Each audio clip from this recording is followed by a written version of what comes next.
Don't forget, we'll love to keep it interactive right here at ZiFM Sport. Follow and interact with us at ZiFM Sport on Twitter, or even in our individual capacities at Chris Midzi, at Barry Manandi, at Shonta Ferenyika, and at Mike Madonna. Let's get to it.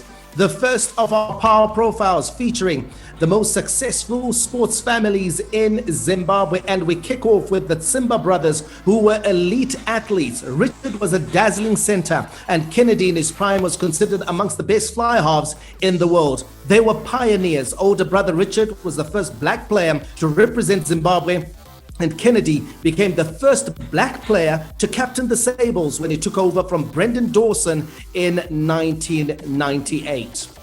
The logical starting point, of course, would be with the older brother, Richard Tsimba, who became the first black player to play for the Zimbabwe national team, the Sables, when he made his debut at center against the Soviet Union in 1986 in a 26-19 win for Zimbabwe. He was born on the 9th of July 1965 and attended Springvale Primary School and Peterhouse College in Marondera. Passionate about rugby, the older Tsimba was not only blessed with having been from a well-to-do family, but also with natural athleticism and a mental fortitude that marked him out for success even at an early age. And Chris, we are talking about Springvale Primary School and Peterhouse College in the 70s. And this would have been, listen, a really good story even for now for a black child to be attending those elite schools.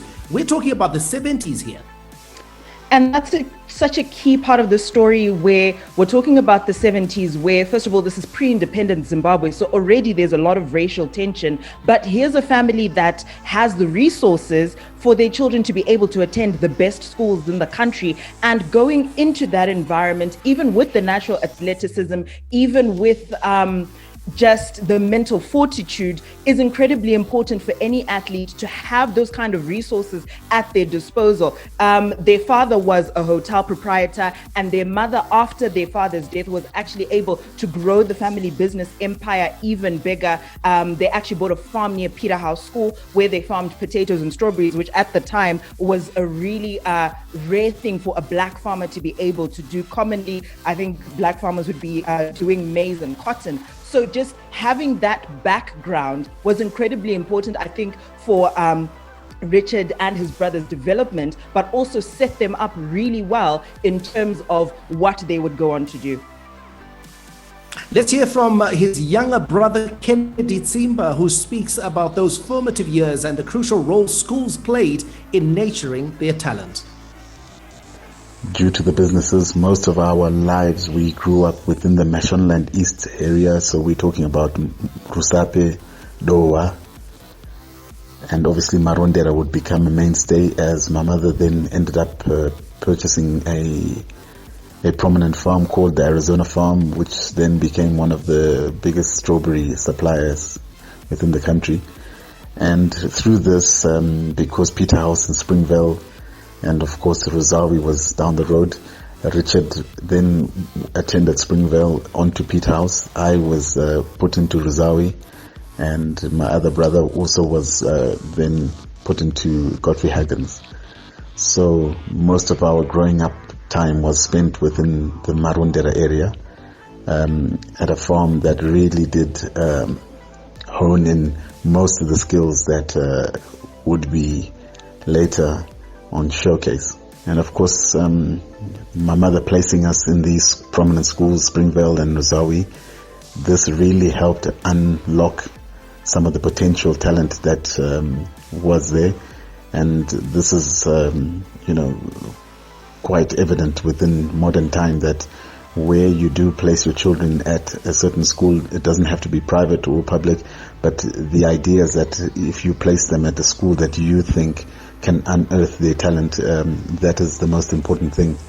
And I think that laid foundations for us to be able to have the confidence to venture into, the unknown territories. Upon finishing school, Richard was at Peterhouse, and he then really developed his skill in terms of rugby, and he started, bringing that rugby culture back home, which would mean that we didn't have a chance to watch any cartoons as young young children, we would have to watch now the VHS videotapes of the Barbarians and the Wales and the Six Nations rugby that we then, that's what we would watch on TV constantly. And when we want to go and play outside, he'd be outside waiting to practice his side steps and moves on us.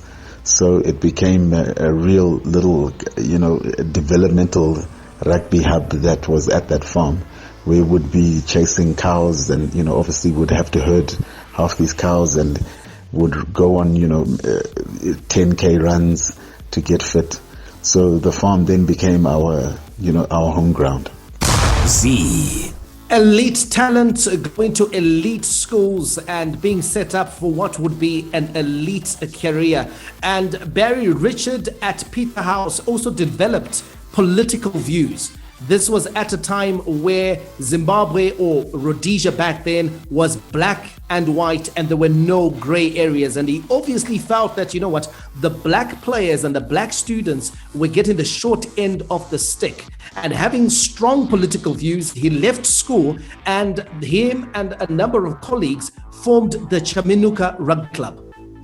Yeah, Chaminuka was an experiment in rebellion, an experiment in blacks trying to do things for themselves, because back then rugby clubs were exactly that. So your membership was first.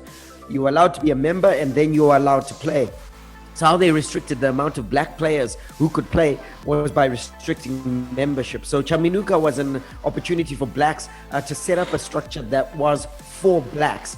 It experienced limited success in attracting black players from the top tier schools because largely they were in transit to universities and colleges, whether abroad or to the University of Zimbabwe. So they would stay for very limited amounts of time. But Richard himself, as being almost in quote unquote a founder member, had great success at Chaminuka and was spotted for the national team there before, of course, joining Old Georgians Rugby Club. And it was there that I think Chaminuka can those who were the founder members can always look at Richard as being the shining example of the experiment that could have gone well, but didn't.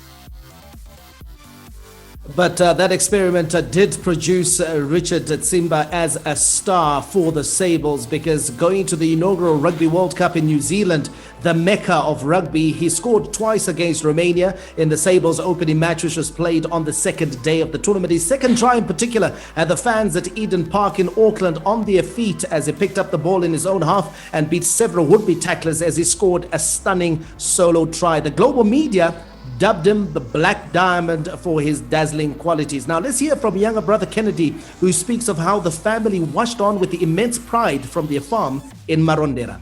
With a grand platform like that, Richard took every opportunity and was able to score, some of the most memorable tries that are still being shown in highlights to modern day against Romania.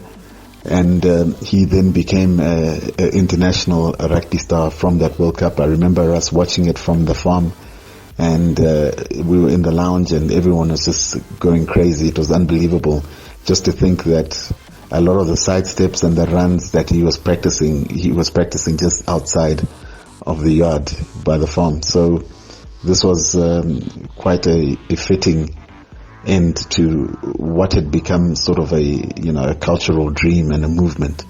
And he did it at the highest platform, and that would be able to open the doors for the other players that would come after him. Z. No doubt the family would have been watching on with immense pride, because what a performance from Richard Tsimba. He won the respect of the fans out in New Zealand, and the global media absolutely lapped him up. Chris, he had become truly a global star. He was an absolute darling to the media. And after that 1987 World Cup, just riding off the back of his great performances there, he went to the United States to actually play rugby for Belmont Shore in California. And California was a great place for a guy like Richard, who loved to have fun. And he was actually studying to become an aircraft technician as well. But staying in the States didn't last long for him. He actually returned to Zimbabwe in 1990, and the next World Cup was beckoning as well. managed to slide into the squad even though he hadn't played any of the qualifying matches. He also started playing for Old Hararians. And this 1991 World Cup was to be his swan song. He actually capped off his career with the Sables with a try against Japan. Yeah, another try versus Japan, and he's a guy who loved the big stage. But the most important thing about Richard was the fact that he was an inspiration, especially to players in Zimbabwe, black players who have become icons in the game, players like Bedford Chimbima, Haniwa Nguruve, and Milton Nyala. But those are not the only ones, Barry, that he inspired. He also inspired his younger brother, Kennedy Tsimba. And Kennedy talks about how Richard would drag him and his brother Martin, who falls in between them in age, into the backyard with a rugby ball and tell them that they could not go and watch cartoons until they managed to tackle him. And so that's the sort of environment that was created by Richard, and an environment in which kids grew up in. And the younger Tsimba made his professional debut playing at the inaugural Rugby Sevens World Cup in 1997, a tournament played in Hong Kong, after which he signed his first professional contract with the 1998 European champions Bath Rugby Club and was understudy to World Cup 2003 winner Mike Cat. So rugby definitely ran in the family, didn't it, Barry? It ran in the family, and I just want to add to the fact that those games in the backyard where Martin and Kennedy had to tackle Richard also almost created, not only did they inspire Kennedy, did Richard inspire Kennedy, it created the world-class fly half that Kennedy was to become, because those games taught him the important attributes of athleticism, hand-eye coordination, and facial awareness. If you think about those three attributes, those are the three elements that make up a good fly half, a thinking fly half, and that's exactly what Kennedy Tsimba was.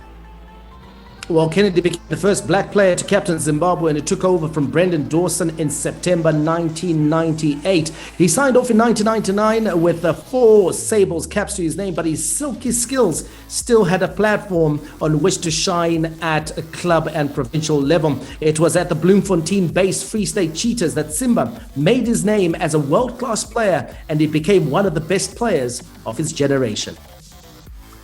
Within 6 months of me arriving and settling in and end up playing for the Cheetahs, I was already being tipped to now represent the Springboks as the fly-off. And then applications and forms and all sorts of things started taking place. And it was so fast, and I mean, it was unbelievable.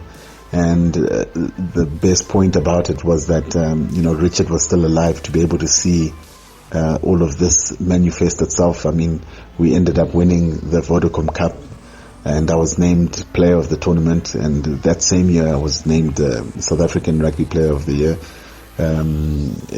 upcoming Player of the Year. I would spend the next 6 years, playing, representing for the Cheetahs. I'd made my own personal goals of, being the top point scorer and trying to get as many, Players of the Year accolades that I can get, and of course just enjoying the game, because I would have played the game whether they paid me or not. I was going to be playing the game. That's how much I love it. And from then the Blue Bulls came and offered me to join them, so I joined them, and I was part of the squad obviously that won the Currie Cups, and we won the Super Rugby. So throughout I retired within 2011. I had returned back to the Cheetahs for 2 years, and I was doing a dual role where we would work with the Griffins, which is Northern Free State. So some of the players that are injured and are coming back from injury can go and play for the Griffins. So we played for the Griffins, and we won that Currie Cup division, and I also got player of the tournament for that. So in 2011, I decided to retire and quietly and get off the field. But it was a wonderful place to be able to showcase my skills and also represent that Zimbabwean type of culture of Chaminuka rugby that was being played.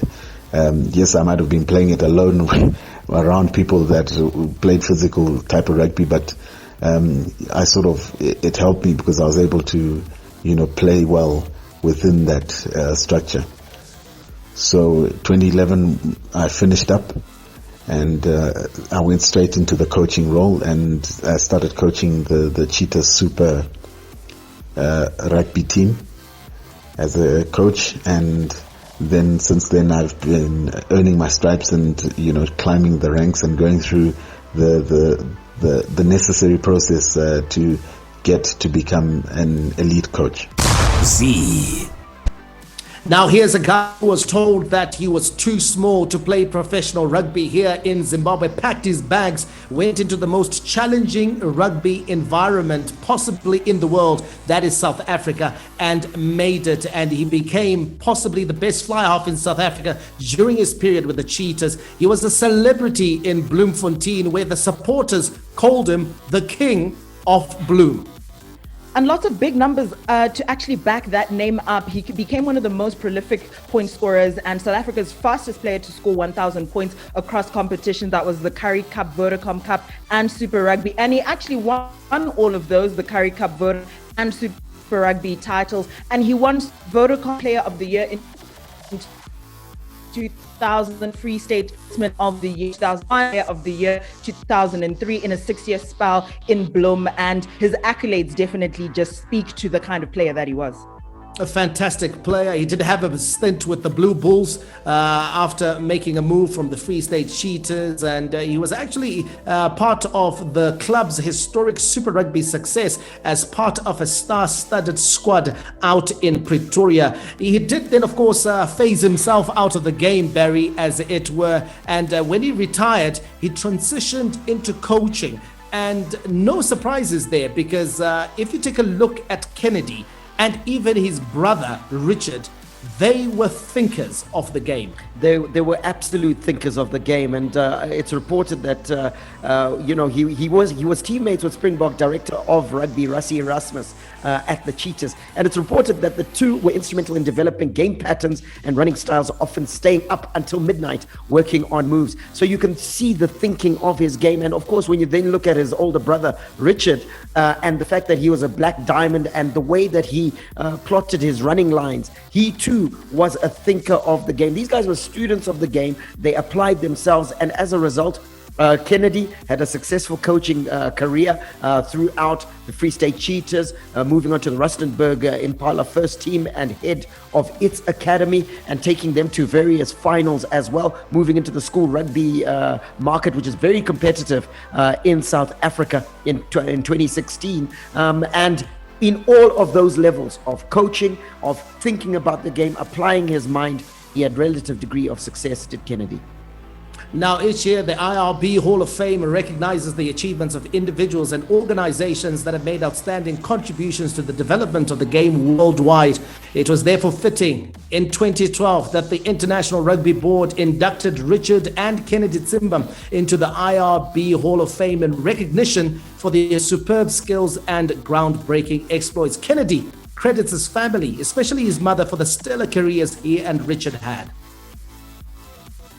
To cap off what has been a tremendous rugby journey for the Tsimba family, in 2012, the World Rugby inducted me and Richard into the IRB Hall of Fame. It was a tremendous accolade, and deeply humbled to receive such an award. And I think it goes to show that we do make it as athletes, but the support of parents, my mother, a key component, because she gave us full confidence and a growth mindset to be able to believe that you can step into an arena that may not be familiar, but you can excel. And the support of family, my sisters, they really supported me, and without that, we can't become the elite athletes. Yes, we can be given high performance programs and be in high performance environments, but if your family is not high performance in supporting you, you won't ever excel. So I think the induction is ultimately for the Tsimba family.